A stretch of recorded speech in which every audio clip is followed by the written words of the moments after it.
In the summer of 1945, the world changed forever, not through evolution, not through natural disaster, but through a single moment when humanity split the atom and unleashed the power of the sun itself upon the earth. What happened in those blinding flashes over Japan wasn't just the end of a war. It was the beginning of an age where we gained the ability to destroy ourselves completely.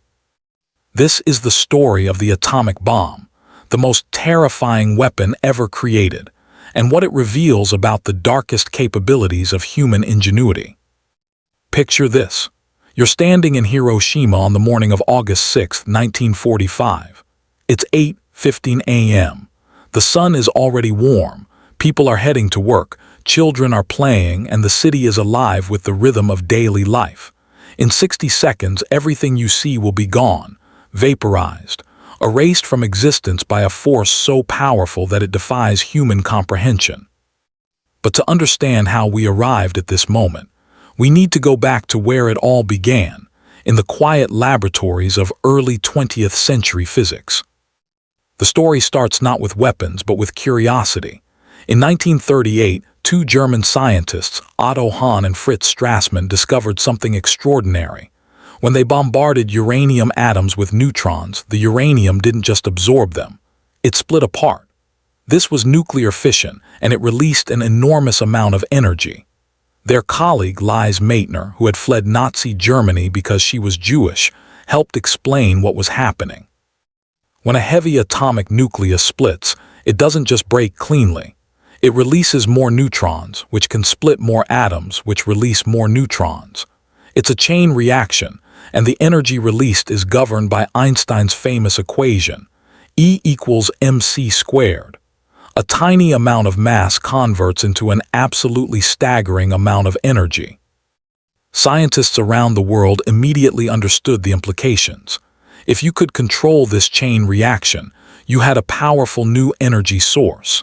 If you couldn't control it, if you let it run wild, you had a bomb more powerful than anything humanity had ever conceived.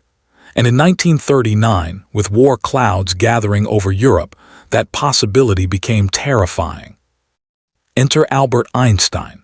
The gentle physicist who had unlocked the secrets of space and time found himself writing a letter that would change history. Convinced by fellow scientists Leo Szilard and Eugene Wigner, Einstein wrote to President Franklin D. Roosevelt warning him that Nazi Germany might be developing atomic weapons. The letter was delivered on October 11, 1939. It was short, but its message was clear. If Hitler got the bomb first, the consequences would be catastrophic. Roosevelt's response was to green-light what would become the most expensive, secretive, and consequential scientific project in human history. They called it the Manhattan Project, and by 1942 it had become a massive undertaking. Over 130,000 people were employed across secret facilities in Los Alamos, New Mexico, Oak Ridge, Tennessee, and Hanford, Washington. Most of them had no idea what they were building. Entire cities were constructed in remote locations. Families were relocated. Security was so tight that even Vice President Harry Truman didn't know the project existed until he became president after Roosevelt's death in April 1945. At the heart of it all was J. Robert Oppenheimer, a brilliant theoretical physicist who became the scientific director of the Los Alamos Laboratory. Oppenheimer assembled the greatest collection of scientific minds ever gathered in one place. Enrico Fermi, who had achieved the first controlled nuclear chain reaction in a squash court beneath the University of Chicago in 1942. Richard Feynman, a young genius who would later win the Nobel Prize. Niels Bohr, one of the founding fathers of quantum mechanics. These weren't soldiers. They were scientists, many of them refugees from fascism, driven by the fear that Hitler would get there first. Challenges were immense. You needed to enrich uranium-235, separating it from the more common uranium-238, a process so difficult it required massive industrial facilities. Or you needed to create plutonium-239, an element that barely existed in nature, through nuclear reactors. Then you had to design a weapon that could bring these materials together fast enough to create a supercritical mass before the heat blew the whole thing apart. Two different designs emerged. Little Boy, the uranium bomb, used a gun-type mechanism, firing one piece of uranium into another. Fat Man, the plutonium bomb, used an implosion design, crushing a plutonium core with conventional explosives until it reached critical mass. On July 16, 1945, at 5:29 a.m., they tested the plutonium design in the New Mexico desert. The test was codenamed Trinity. Oppenheimer later recalled that as he watched the fireball rise into the sky, a line from Hindu scripture came to his mind. "Now I am become death, the destroyer of worlds." The blast was equivalent to 22,000 tons of TNT. The light was visible 200 miles away. The heat was felt 10 miles from ground zero. A new sun had risen on Earth, born not from fusion in the heavens but from fission in the hands of men. But Nazi Germany had already surrendered in May. The European war was over, and it turned out the Germans had never been close to building a bomb. Japan, however, was still fighting fiercely despite suffering devastating conventional bombing raids. American military planners estimated that an invasion of the Japanese home islands could cost hundreds of thousands, perhaps millions, of Allied and Japanese lives. President Truman faced an agonizing decision. Use this terrible new weapon and potentially end the war immediately, or continue conventional warfare with its mounting casualties. The debate still rages today, but Truman made his choice. On August 6, 1945, a B-29 bomber named Enola Gay, piloted by Colonel Paul Tibbets, took off from Tinian Island carrying Little Boy. The target was Hiroshima, a city of 350,000 people that had been deliberately spared from conventional bombing to serve as a pristine target to demonstrate the weapon's power. At 8:15 a.m. local time, the bomb fell from 31,000 feet. For 43 seconds it dropped through the morning sky. Then, at 1,900 feet above the city, it detonated. What happened next is almost impossible to describe. The temperature at the hypocenter reached several million degrees, hotter than the surface of the sun. People within half a mile of ground zero were vaporized instantly. Their shadows were burned into stone and concrete, the only evidence they had ever existed. The blast wave traveled at the speed of sound, flattening buildings for miles. A firestorm ignited, consuming everything combustible. The mushroom cloud rose 60,000 feet into the sky. Survivor testimonies paint a picture of hell on Earth. People with their skin hanging in strips, wandering like ghosts. Rivers filled with bodies seeking relief from the unbearable heat. Children crying for parents who would never answer. An estimated 70,000 people died instantly. By the end of 1945, the death toll had reached 140,000 as radiation sickness claimed more victims. The bomb didn't just kill. It burned, it poisoned, it left survivors with cancers and genetic damage that would haunt generations.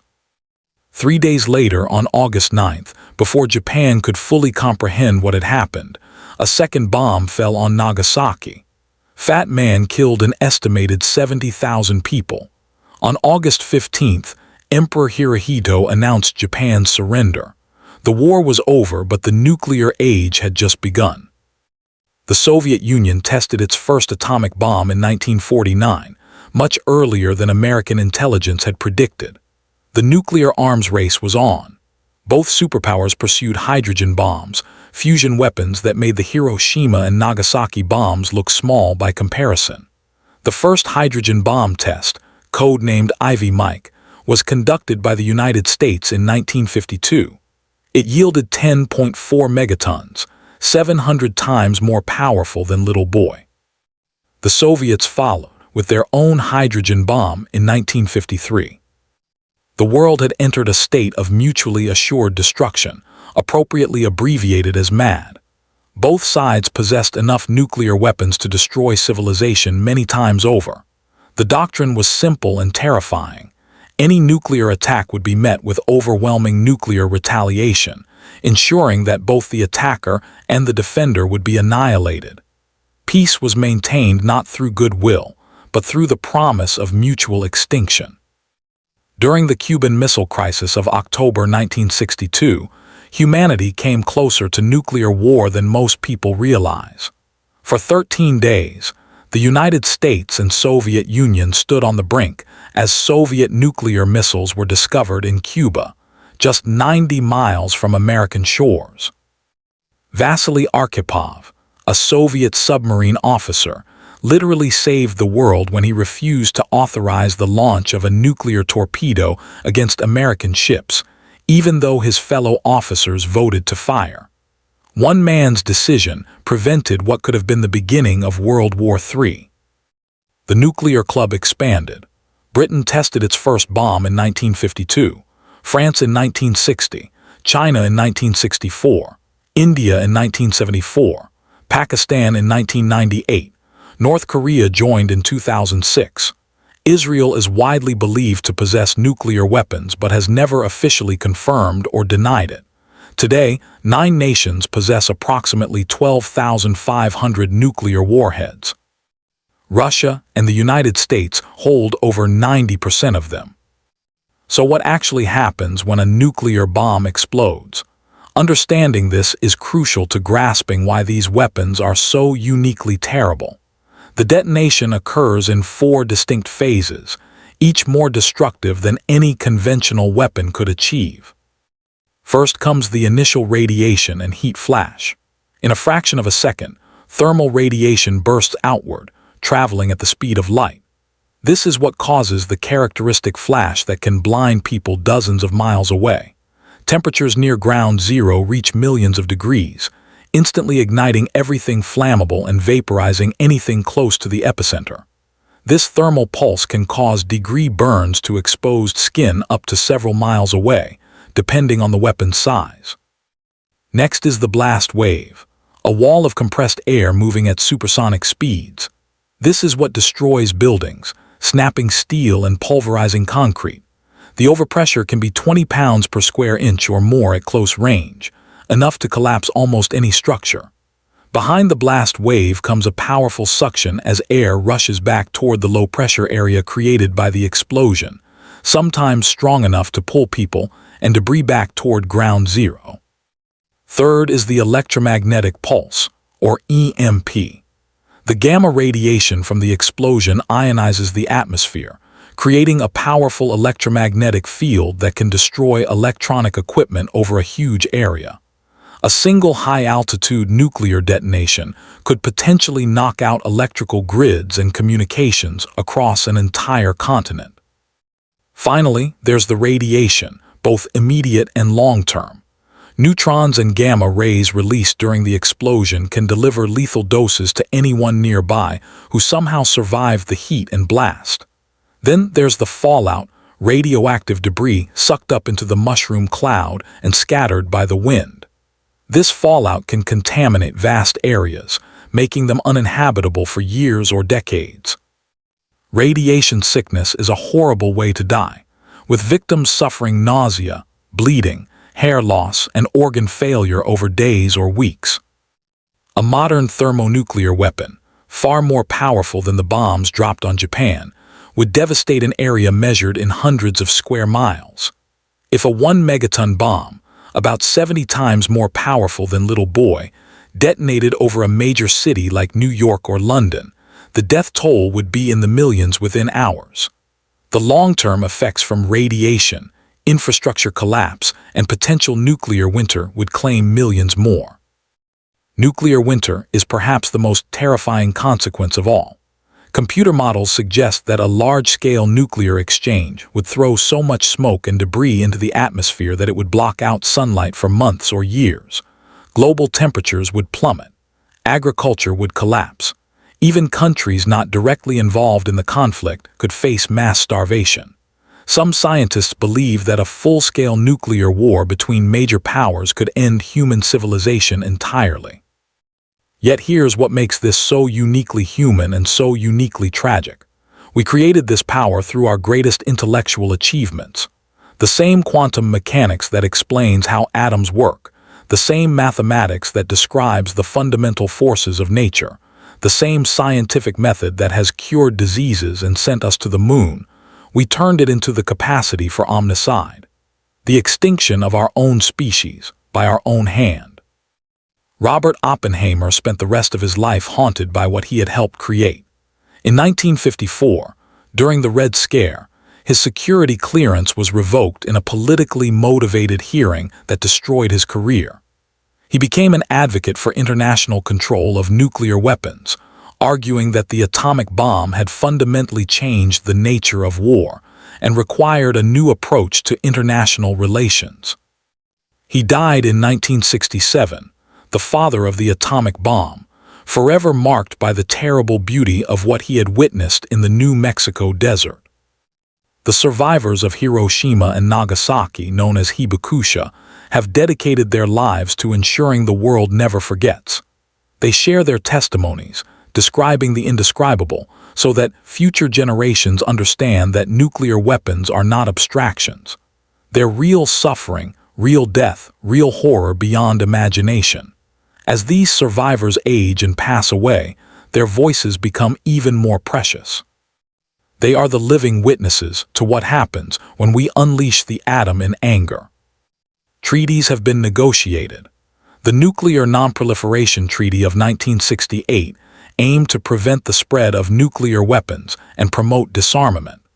START agreements between the United States and Russia have reduced the number of deployed warheads from Cold War highs of over 60,000 combined to today's levels. The Comprehensive Nuclear Test Ban Treaty has been signed by 185 nations, though it hasn't entered into force because some key countries haven't ratified it. But the weapons remain. Thousands of them sit in silos, on submarines, in bunkers, ready to launch within minutes. The Doomsday Clock, created by the Bulletin of the Atomic Scientists to symbolize how close humanity is to catastrophe, currently stands at 90 seconds to midnight, the closest it's ever been, not just because of the nuclear threat, but because of how nuclear weapons intersect with climate change, biological threats, and information warfare. So what does the atomic bomb tell us about humanity? It reveals that we are capable of extraordinary brilliance and extraordinary darkness. We can unlock the secrets of matter itself and use that knowledge to heal or to harm. We can cooperate on a scale involving hundreds of thousands of people to achieve the impossible, whether that's splitting the atom or reaching the moon. But we can also allow fear, nationalism, and the logic of military necessity to override our better judgment. The atomic bomb is the ultimate double-edged sword. The same nuclear physics gave us medical isotopes that diagnose cancer and nuclear power that could help fight climate change. But it also gave us the capacity to end civilization in an afternoon. We stand at a crossroads, possessing godlike power but still possessing very human flaws: fear, pride, tribalism, and short-sightedness. Some argue that nuclear weapons have actually prevented major wars between great powers. The logic of mutually assured destruction, as terrifying as it is, may have saved millions of lives by making large-scale conflict unthinkable. Others argue that we've simply been lucky, that we've survived close calls through chance as much as wisdom, and that our luck cannot hold forever. The truth is probably somewhere in between. Nuclear weapons have changed the calculation of war, but they haven't changed human nature. As long as these weapons exist, the possibility exists that they will be used, whether through miscalculation, accident, or deliberate choice. The only way to guarantee they're never used again is to eliminate them entirely, a goal that seems impossibly distant in our current world of competing nations and mutual distrust. Yet we must try, because the alternative is to accept that somewhere in our future, whether it's next year or next century, there could be another Hiroshima, another flash, another mushroom cloud, another city erased, and next time it might not stop at 1 or 2 cities. Next time it could be dozens or hundreds, and after that there might not be anyone left to tell the story. The atomic bomb is humanity's most destructive weapon, but it's also a mirror reflecting back our own nature. It shows us what we're capable of when we combine our greatest intelligence with our darkest impulses. It proves that the question isn't whether we can do something, but whether we should. Just because we can split the atom doesn't mean we should turn that power into weapons. Just because we can build arsenals that can destroy the world many times over doesn't mean we should accept that as normal or inevitable. 80 years after Hiroshima, the bomb remains. The knowledge of how to build it cannot be unlearned. The genie cannot be put back in the bottle, but we can choose what we do with that knowledge. We can choose to step back from the brink, to reduce arsenals, to strengthen non-proliferation, to invest in diplomacy and conflict resolution. We can choose to remember that behind every potential nuclear target are millions of individual human lives, each one as precious and irreplaceable as our own. This is the terrifying truth about the atomic bomb. It's not just a weapon, it's a test. A test of whether we can transcend our tribal instincts and short-term thinking to ensure our collective survival. A test of whether wisdom can keep pace with knowledge. A test of whether we deserve to inherit the earth or whether we'll destroy it through our own cleverness. The mushroom cloud that rose over Hiroshima in 1945 cast a shadow that still looms over us today. Every person on Earth now lives under that shadow, whether they realize it or not. The question is whether we'll find our way back into the light, or whether some future generation will curse our names for bequeathing them a world armed with the means of its own destruction. The choice, like the power of the atom itself, is in our hands. We are the first species in Earth's history to possess the power to deliberately end our own existence. What we do with that power will determine not just the next chapter of human history, but whether there will be any more chapters at all. This has been Neural Battlefields, exploring the frontiers where science, history, and human nature collide. If this documentary opened your eyes to the reality behind the atomic bomb, hit that like button and share this with someone who needs to understand this critical piece of our history. Subscribe to join us as we continue to explore the battlefields that shape our world, both past and present. Because understanding our capacity for destruction is the first step toward choosing creation instead. Until next time, stay curious, stay informed, and remember that knowledge without wisdom is the most dangerous weapon of all.